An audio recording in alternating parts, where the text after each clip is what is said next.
Hey there friends, in this video I'm going to be showing you how to trim clips in CapCut. So what I'm going to do is I'm going to import a video that I'd like to trim. So let's say this video right here. And as you can see, it's loaded into our media browser right here. So the first way you can trim clips in CapCut is by clicking on the video in your media browser and dragging these tabs that appear at the left and right edges. So as you can see, I can drag it and it's going to update here in the video preview where it starts and alternatively also here at the end.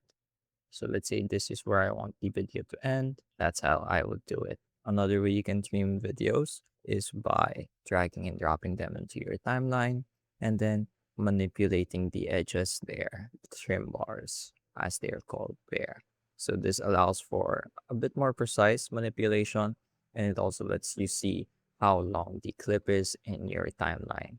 And the last way I'm going to show you how to trim videos is by using the split tool. Here it is. There's also a keyboard shortcut, Control B. So you can quickly press Control B on your keyboard and it's going to create a cut where the playhead is, as you can see. Then we can delete the unwanted portion, and that's one way to trim it.